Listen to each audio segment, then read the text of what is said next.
Tension. Surface tension क्या, अगर मुझे एक लिक्विड दे दिया जाए तो क्या उसके लिए हमेशा सरफेस टेंशन उतना रहेगा? आंसर है नो। तो सरफेस टेंशन कुछ फैक्टर के ऊपर डिपेंड करता है, उन फैक्टर को मैं आप लोगों को बताता हूँ। सबसे पहला आता है दिस इज कॉल्ड क्या? टेम्परेचर। क्या नाम आता है? तो टेम्परेचर चेंज करने से सरफेस टेंशन की वैल्यू बदल जाती है। जैसे कि मैं इन केस ऑफ वाटर बोलूँ तो वाटर जो पार्टिकल्स होते हैं वो एक दूसरे से वंडर वॉल फोर्स के थ्रू, कोवलेंट बॉन्ड के थ्रू जुड़े होते हैं सारे के सारे। लेकिन ऐसा सारे के सारे ऐसे जुड़े हुए हैं, लेकिन जैसे हम क्या करते हैं उसे टेम्परेचर देते हैं, तो टेम्परेचर देने से उनके बीच के जो पार्टिकल्स होते हैं उन पार्टिकल को एनर्जी ज़्यादा मिल जाती है। जब पार्टिकल को एनर्जी ज़्यादा मिलेगी और बॉन्ड लगाने के लिए एनर्जी कम थी, हमने एनर्जी ज़्यादा दी, तो बॉन्ड क्या होंगे? उनके बीच के डिसोसिएट हो जाएंगे। तो ये सारे पार्टिकल क्या होते हैं? एक दूसरे से अलग अलग होना शुरू हो जाते हैं। और जब पार्टिकल दूर होते हैं तो बता सरफेस टेंशन बढ़ गया या कम हो गया?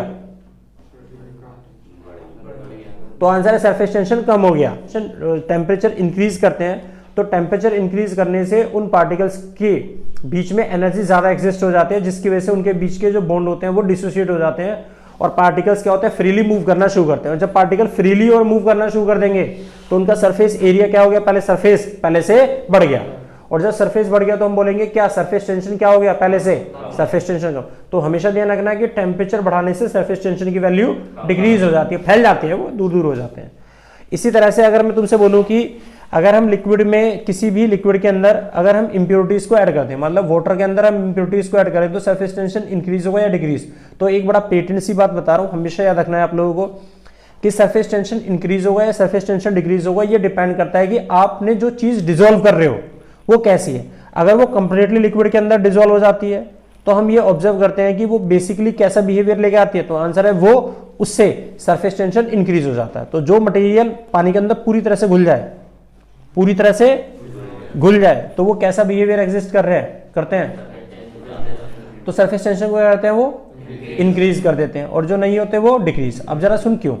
जैसे ही मान लिया हमने एक ग्लास लिया, उस ग्लास के अंदर नमक या चीनी को हमने घोल दिया, तो चीनी कंप्लीटली जब डिसॉल्व हो जाती है तो चीनी के, अब वाटर के हर एक मॉलिक्यूल्स के पास आयन डिपॉजिट हो गए, कहीं सोडियम कहीं क्लोरीन, कहीं सोडियम कहीं क्लोरीन। और सोडियम और क्लोरीन क्या करेंगे? हमेशा दो पार्टिकल को ऐसा चिपकाने की कोशिश करेंगे। नहीं है बात समझ में? तो जो सरफेस एरिया बढ़ गया था उस सरफेस एरिया को क्या करना चाहते हैं? वो मिनिमाइज करना चाहते हैं। तो that is why the surface tension क्या होगा? इंक्रीज हो जाएगा। लेकिन जो क्या होते हैं? स्पेरिंगली होते हैं, जो पूरी तरह से डिसॉल्व नहीं हो पाते, तो उसके बीच में क्या हो गया? तो आंसर है उसके बीच में, जैसे हमने कोई भी मटेरियल डाला, ये दो पार्टिकल्स थे उसके वाटर के मॉलिक्यूल से, कोई भी उसके बीच में कौन आ गया? ये वाला बालू, कुछ भी डाल दिया, बालू ले लिया, बालू डस्ट घुलने लगे, तो हम डस्ट थोड़ी तो घुल जाएगी, चौक लेके पूरी घुलने लगे, चौक पूरी नहीं घुलती उसके अंदर। तो हम क्या देखते हैं? वो हर दो मॉलिक्यूल्स के बीच में आ गए। तो ये दोनों मॉलिक्यूल जो ऐसा होना चाह रहे थे, बीच में आ गया पार्टिकल, अब ये आ जाएगा, तो सरफेस टेंशन की वैल्यू क्या हो गई? डिक्रीज हो गई। बस समझा के बाद। तो जो चीजें कंप्लीटली डिसॉल्व हो जाती हैं तो हम बोलते हैं सरफेस टेंशन क्या होगा बेटे?